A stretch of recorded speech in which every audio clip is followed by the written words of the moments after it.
जन्माला येण्याचे संकेत देव 9 महिने आधी देतो. कुणीतरी जन्माला येणार आहे 9 महिने आधी कळतं की कुणीतरी जन्माला येत आहे. पण जाण्याचे संकेत देव 9 मिनिट पण आधी देत नाही. आणि समजा जाण्याचे संकेत जर 9 महिने आधी मिळत असते तर 9 महिने जर आधीच पत्र आलं असतं, हा तुमचं आटपल्यावर का हिशोब करून घ्या, काय परिस्थिती झाली. थोडा आवाज कमी करणार आहे, मला लांबून बोलावं लागतं. काय परिस्थिती झाली असते. 9 महिने आधी जर पत्र आलं असतं की तुमचं आटपलंय, पत्र आल्याबरोबर लोक गेली असती. पण देव सुंदर वागलाय. जन्माला येण्याचे संकेत देतो पण जाण्याचे संकेत मात्र देत नाही. आपल्या सगळ्यांना माहिती आहे की नाही आपल्याकडे किती प्रॉपर्टी आहे. कुणी असं आहे का नाही बाबा आपल्याला अंदाजच नाही, मोजावं लागेल. सगळ्यांची पाठ आहे, किती एकर किती गुंठे. तुम्हाला पण पाठ आहे, किती तोळे किती ग्रॅम. प्रत्येकाला माहित आहे आपल्याकडे किती संपत्ती आहे. पण इथं कुणी असं आहे का की तो दाव्यानं सांगेल की माझ्याकडे अजून एवढा वेळ शिल्लक आहे.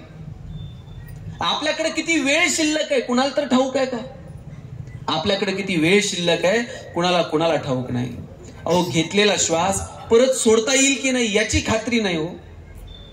आपण कोणत्या आविर्भावात, आपण कोणत्या अहंकारात आहोत. श्वास थांबला का सगळं संपलं. काही वरती घेऊन जाता येत नाही. आणि देवानं एक सोय बरी केली, घेऊनही काही यायचं नाही आणि घेऊनही काही जायचं नाही. जाताना जर न्यायची सोय असती तर आपण सोयीने गेलो असतो. आपलं तर नेलं असतं, पण शेजारच्या 2 पर नेऊन. देव सुंदर वागलाय. येण्याचे संकेत देतो, जाण्याचे संकेत देत नाही. घेऊनही काही यायचं नाही, घेऊनही काही जायचं नाही. प्रत्येकाला एक पात्र मिळालेलं आहे, प्रत्येकाला एक रोल मिळालेला आहे. तो रोल आपण आपल्या आनंदाने जगायचा. त्या पात्राची मजा घ्यायची. ते पात्र आम्हाला आनंदाने जगता येईल का. ज्या दिवशी एक्झिट होईल त्या दिवशी टाळ्या वाजल्या पाहिजेत. अरे वा छान जगला हा माणूस. आणि जगाला कौतुक वाटेल का हे मला माहित नाही आपल्या जगण्याचं, पण आपल्या जगण्याचं आपल्याला मात्र कौतुक वाटलं पाहिजे.